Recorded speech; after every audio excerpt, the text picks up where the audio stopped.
Me? Cycle in London? No, I'll die. You've got to be stark raving mad to cycle in London. I would cycle, but there were too many roads. I've tried cycling once, but there was a bus on the other side of the road. Ah! What's wrong with these people? Cycling is good exercise, it's free, it's fun, you can change your route as you please, you can park anywhere, it's usually faster than the bus, sometimes faster than the tube, and yet for some reason, cyclists in London are still a rare and strange breed. So why isn't cycling normal in London? Is it to do with the way the streets were built? Or is it something embedded in our culture? Or is it a complicated and nuanced mixture of the two combined with several other surprisingly interesting factors that will take about 10 minutes to discuss?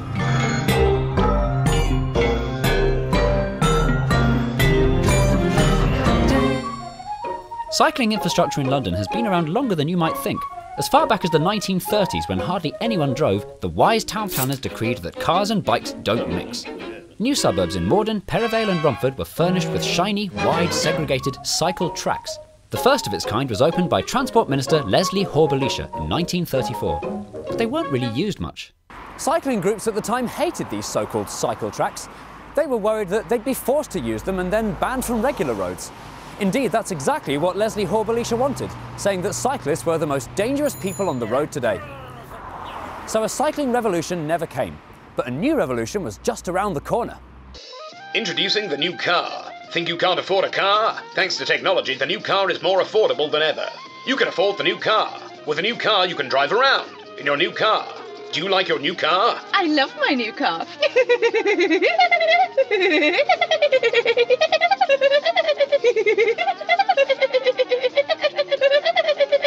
As cars became more affordable, the roads became more full of them.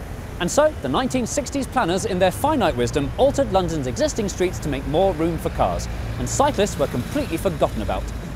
Historic Hyde Park Corner was turned into a massive scary roundabout where every lane is the wrong lane. So was Archway, Elephant and Castle, Waterloo, and Hammersmith. The Westway was built, and nearly all the 1930s suburban cycle tracks disappeared, some becoming lanes for cars, others becoming parking spaces. Unsurprisingly, over the next few decades, the number of cyclists in London plummeted. Ow! This terrifying video from about 1984 and a half, which believe it or not is trying to promote cycling in London, shows just how treacherous and horrible life on two wheels had become. It was cars won, cyclists dead. Meanwhile, in Europe, cities like Amsterdam, which in the 70s had similarly lethal roads to London, not to mention a few dead children, decided to do something brave. Over the next 3 decades, the historic streets were totally transformed to prioritise pedestrians and pedallers. Cars were banned from some streets, and new, segregated, wide, uninterrupted, smooth cycle paths were built in the lanes where people used to drive. Turning Amsterdam inside out wasn't easy, and it didn't happen overnight, but eventually cycling became the normal, default way of getting around, and it was cars that had to learn to wait their turn, keep out of the way, and go the long way round. Now that doesn't mean that the Dutch are bike-mad cycling enthusiasts. That's a bit like saying that everyone in Britain is obsessed with vacuum cleaners just because everyone's got one. In Holland, the Netherlands, there's no such thing as a cyclist. These people are teachers, doctors, lawyers, students, systems analysts, chartered quantity surveyors and porn stars. So why didn't this happen in London? Actually, it's quite hard to say. Maybe it's because we Brits have always been overly attached to our cars. In the 80s, cars were a status symbol. Margaret Thatcher famously probably said, "A man over 30 who finds himself on a bus can count himself a failure." This meant that politicians and planners who wanted to make cycling better always did so with their hands tied behind their back. They couldn't do anything to get in the way of our lovely cars. Another possible reason is the way London was run for so many years. After Thatcher abolished the GLC in 1986, cycle infrastructure and the like was provided by London's 32 bickering boroughs, so there was no one to provide a citywide shift in culture. But that would all change in the year 2000. For the first time, London had an assembly and a directly elected mayor with the power and budget to think big. Ken Livingstone and the newly formed Transport for London, or TfL, had to tackle London's chronic congestion and pesky pollution, and they saw that cycling could play a vital role.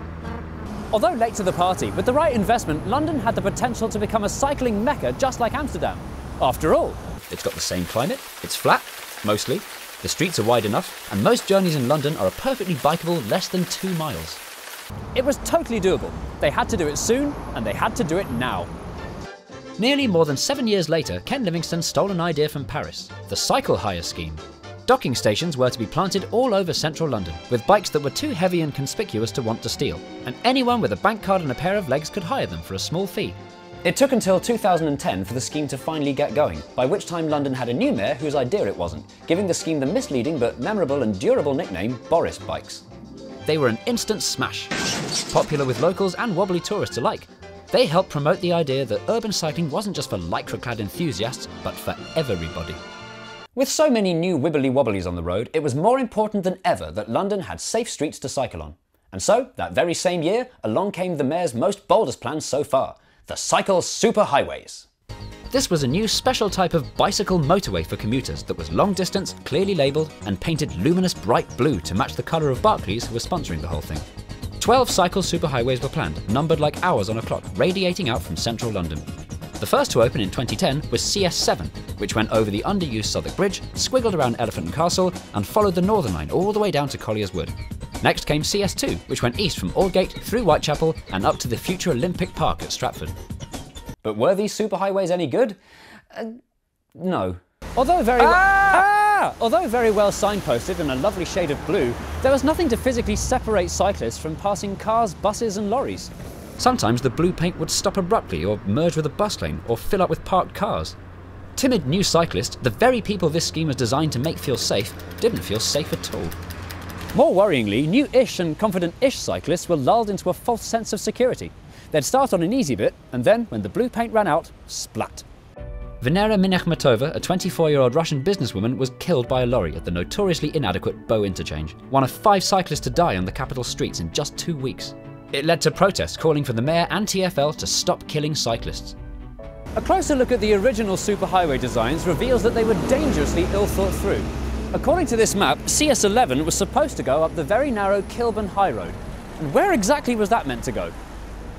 So TfL went back to the drawing board and took it more seriously this time. The next generation of cycle superhighways from 2013 onwards was a massive improvement. Physically separated from traffic with features like dedicated traffic lights and floating bus stops, these were proper cycle paths worthy of the Dutch. Have these new superhighways been a success? Yes. Cycling on these routes has increased a whopping 60%. At rush hour, 60% of all journeys are bikes. They even have cycling traffic jams. It demonstrates quite demonstrably that if you build it, they will come. Spurred on by the success of the cycle superhighways, the city was starting to send itself cycling silly. Look! Torrington Place is closed to cars westbound. Look! Bank Junction is buses and bikes only on weekdays. Look! Camden are filling their streets with armadillos. Armadillos! We're even starting to correct our mistakes from the 60s, turning former big scary roundabouts into much safer, albeit confusing, two-way inside-out question mark-shaped junctions. In Archway, Elephant and Castle, Waterloo, not Hammersmith though, it's too late for Hammersmith. So everybody's happy. Or are they? The cycling revolution has attracted criticism from some groups like... Bad luck and you're out of time. But you did very well. You did the history, you did the superhighways, you even went to Amsterdam. But there's still so much more to talk about. Will you come back for part 2? Yes, I will. Excellent. We look forward to it, don't we? See you after the break.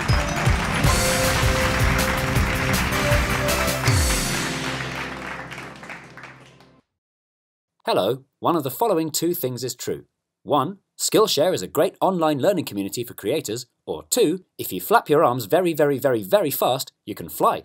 Let's find out which one it is.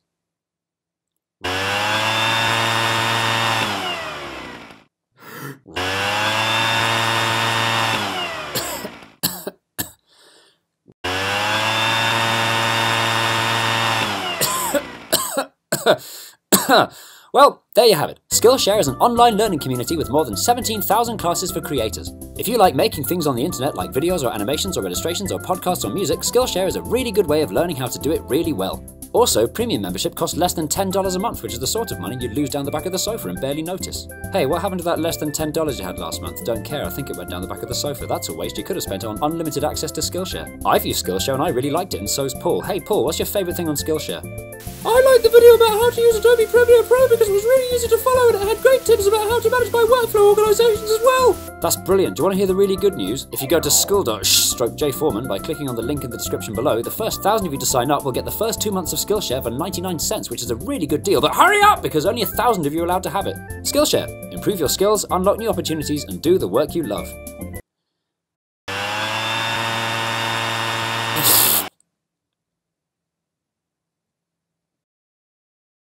Skillshare.